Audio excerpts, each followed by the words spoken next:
यही हमारे पास समय है। रोज रोज थोड़ी महफिल लगेगी,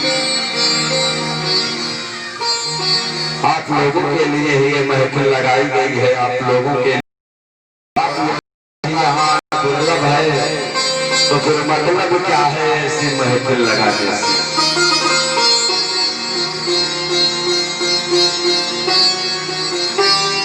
विद्यालय अध्यापक शिक्षा चाहे जितनी दे, और बच्चे जब उस शिक्षा को ग्रहण नहीं करेंगे तो ऐसे विद्या अध्ययन करने से मतलब ही क्या है।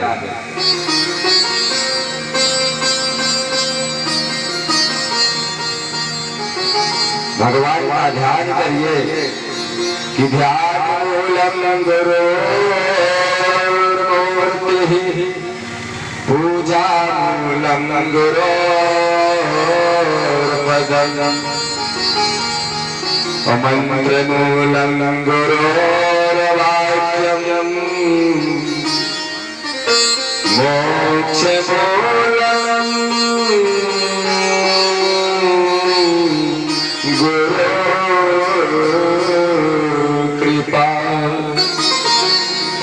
देखिए, हम यहाँ अपने द्वारा बनाई हुई वस्तु के पीछे 24 घंटे भागते हैं, 24 घंटे भागते हैं।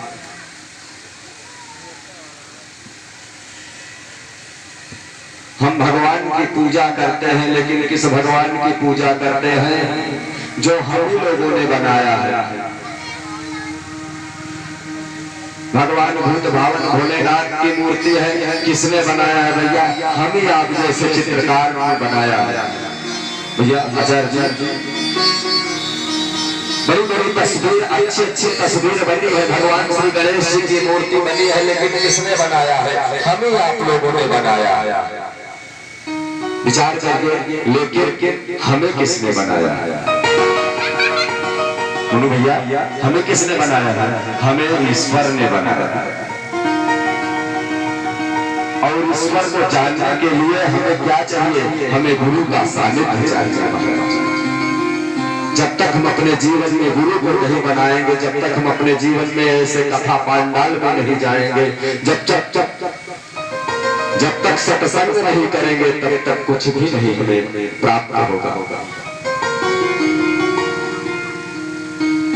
इस चित्र को बनाया है हमारे आप जैसे इस पृथ्वी पर रहने वाले चित्रकार ने, लेकिन जिस चित्रकार ने इस तस्वीर को बनाया है, उस चित्रकार को किसने बनाया है? उसको परमात्मा ने बनाया है।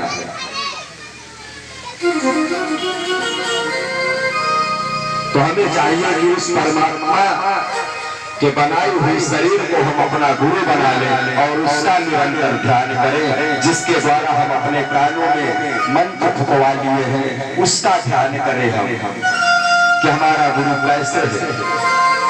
हमारा गुरु बड़े बड़े भाले रखता है, बड़ी बड़ी गाड़ी रखता है, कैसा वस्त्र पहनते हैं, कैसे उसके चरण कमल है, कैसे उनके मुख है, कैसे उनके दांत है, कैसे उनकी तस्वीर है।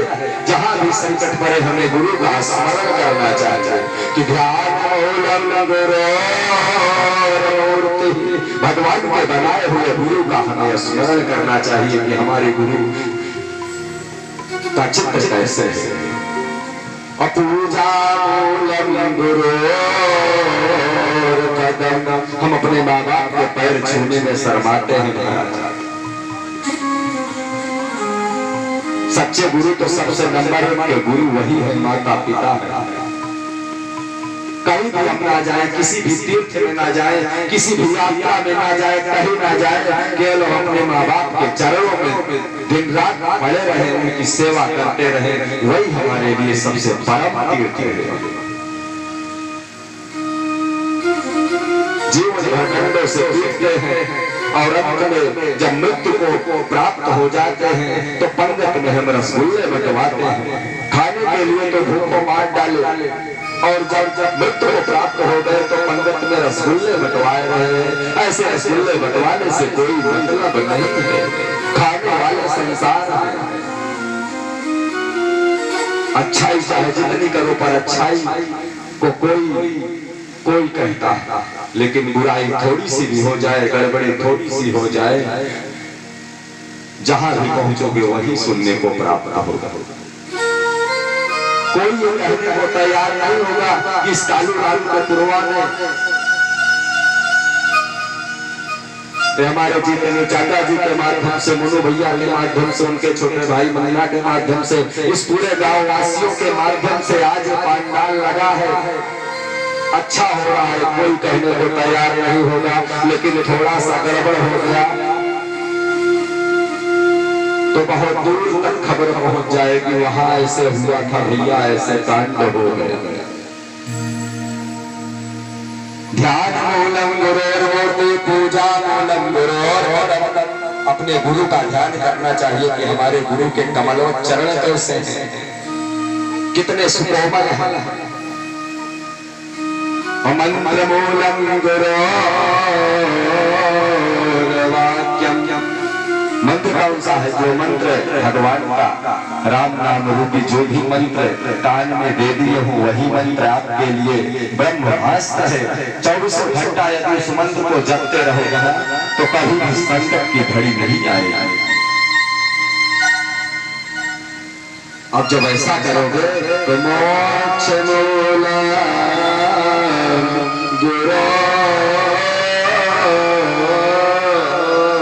कृपा, मुक्ति के समय अपने आप भगवान गुरु की कृपा ऐसी होगी कि हमें इस संसार से मुक्ति प्राप्त हो जाएगी। बार बार हम इस 84 लाख की योनियों में महाराज भटकने का काम नहीं रह जाएगा। एक भक्त थे, जन्म से अंधे थे बेचारे, बहुत भगवान की तपस्या करते थे। एक दिन भगवान प्रकट हो गए, क्या चाहिए भैया? बोले महाराज कुछ नहीं चाहिए, मुक्ति चाहिए। इस संसार से मैं रूठ गया हूँ, मुझे मुक्ति चाहिए। बार बार कहीं मनुष्य बन जाता हूँ, कहीं कुत्ता बन जाता हूँ, कहीं सूकर बन जाता हूँ, कहीं बैल बन जाता हूँ, कहीं कुछ बन जाता हूँ। क्या करूँ? मुक्ति मिल जाए तो बड़ी अच्छी है महाराज। भगवान बोले तथास्तु, मुक्ति तो तुम्हें मिल जाएगी, लेकिन मन को अपने एकाग्र करो। तब कैसे? बोले धर्मशाला है, उन धर्मशाला में 10 दरवाजे हैं और तुम उन 10 दरवाजों में भगवान का स्मरण करते रहो, भगवान का भजन करते रहो और 10 दरवाजों में घुस करके दर्शन करो भगवान का। जिस दिन तुम्हारा 10वां दरवाजा संपन्न हो जाएगा दर्शन से, उसी दिन तुम्हें मुक्ति मिल जाएगी। सूरदास महाराज पहुंच गए, पहला दरवाजा घुसे महाराज, दूसरा दरवाजा गए, तीसरा दरवाजा गए, चौथा दरवाजा गए। खूब भक्ति कर रहे हैं, खूब भगवान का नाम जप रहे हैं। धीरे धीरे 9वां दरवाजा क्रॉस कर गए और बचा 10वां दरवाजा। जब 10वां दरवाजा बचा तो मन में अहंकार आ गया, अब तो मुझे मुक्ति मिल जाएगी। अब क्या बात, अब तो एक ही दरवाजा बचा। और जैसे ही अहंकार रूपी शरीर के अंदर बीज उत्पन्न हुआ, वैसे ही 10वां दरवाजा पहुंचते पहुंचते महाराज शरीर में ऐसी खुजली मची कि खुजलाते हम 10वां दरवाजा क्रॉस कर गए और फिर से पहले ही दरवाजे में पहुंच गए और फिर 84 लाख योनि के चक्कर में भटकते रहे। तो हम आप इस 84 लाख योनि के चक्कर में भटक रहे हैं।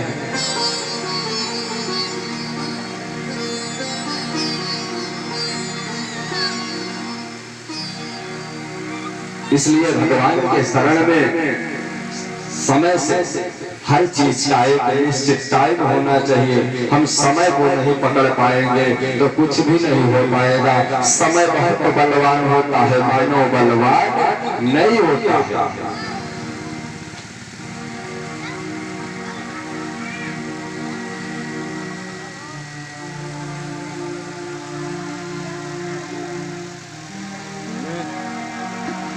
कि मनुष्य नहीं होत है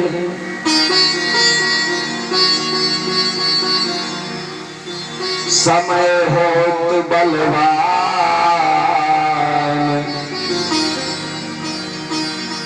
कि कि मानुष नहीं बलि होते हैं और समय हो तो बलवान।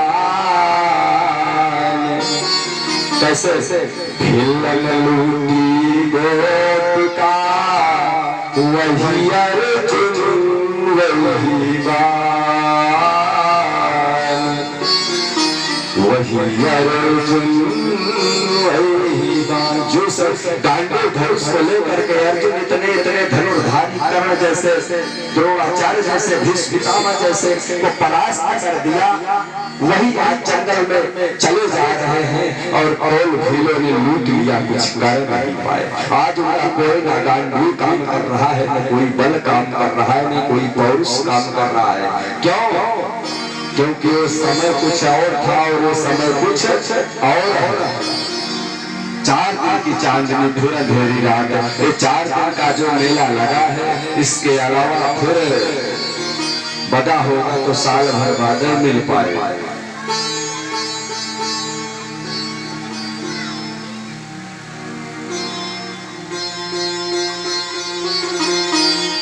तो हम लोग कल,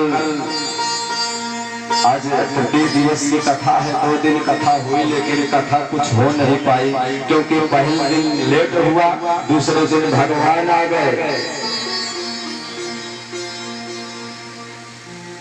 क्योंकि खेती हरी भरी नहीं रहती तो मजा नहीं आता। जब खेती हरी भरी रहेगी ना तो हमारे घर की जो बखार है वो भरी रहेगी।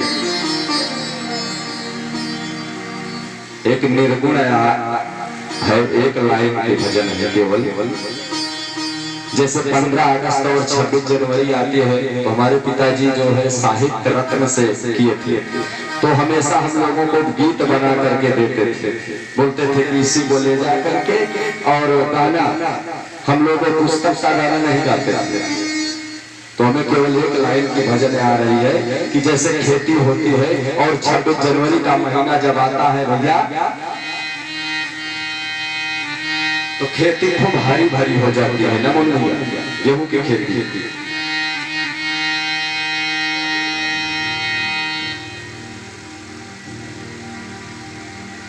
खेती हरी भरी हो जाती है तो कैसे 26 जनवरी आ गया तो गाय क्या, आई 26 जनवरी, आई 26 जनवरी, खिखिया होते हैं भाई, लहर भार तिरंगा मोर बताया, लहर भार तिरंगा मोर बताया।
भगवान गणेश जी के आने से आज गांव में लहलहाती खेती आ गई है।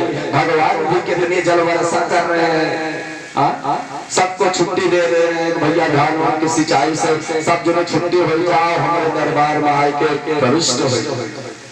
जल गंगा जी दे धान। हमने कल ही कहा था भगवान से कि हे प्रभु जल गंगा जी दे धान, यदि जल नहीं मिलेगा तो हमारे गांव का धान प्राण छोड़ देंगे, इसलिए आप बरसो प्रभु, जल बरसो इंद्र भगवान, जल गंगा जी दे धान, जल बरसो इंद्र भगवान। तो समय से सभी लोग आ जाएंगे, नहीं बारिश आज भी हो सकती है।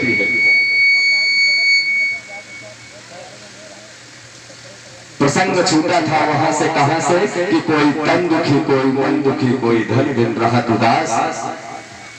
इसको हम बता दिए हैं और इसको कवियों ने कहा है, कवियों ने कहा है, कबीरदास जी ने कहा है,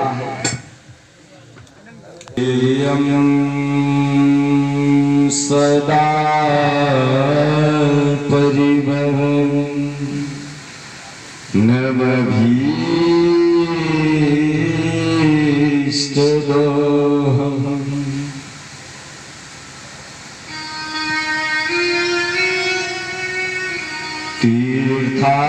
तीर्थास्पदं शिवभिरन् चिन्तुं शरणं भृत्यार्तिहं प्रणतपाल भवाधिभूतम्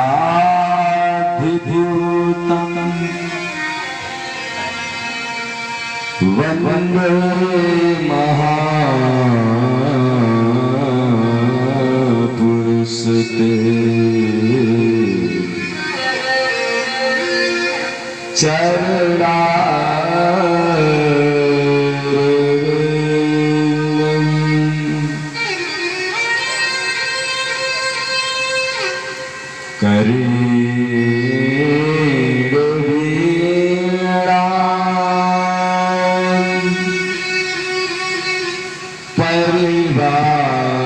परिवांगम्यन्ते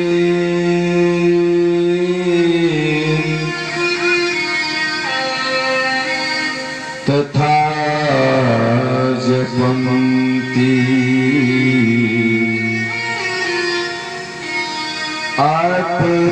अपरेण मालाम्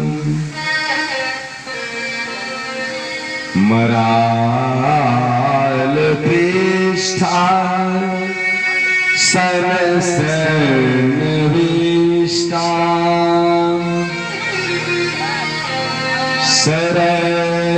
सरस्वतीं तां शिरसा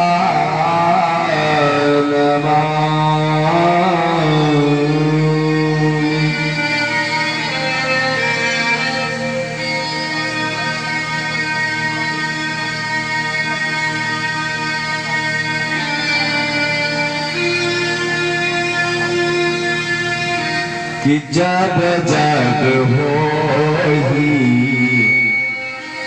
जब जग होही धर्म की हानि, जब जग होही धर्म की हानि, जब जग होही धर्म की हानि, जग जग धर्म की हानि, असुर महायाभिमानी परमेश्वर महायाभिमानी, जग जग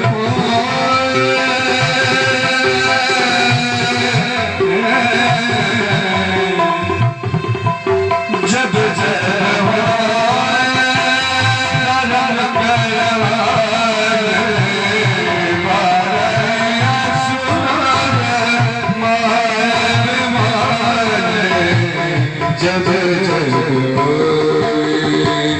धर्म के आने, जब जग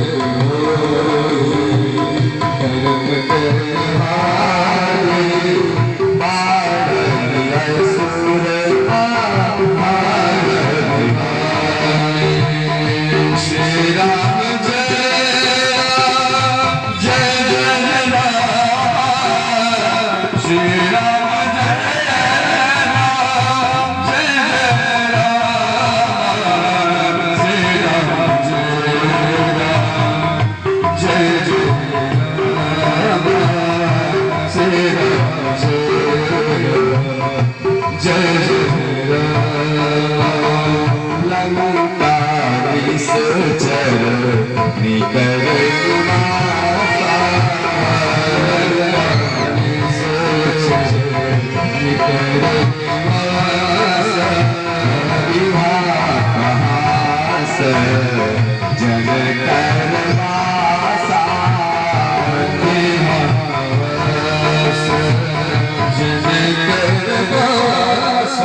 Oh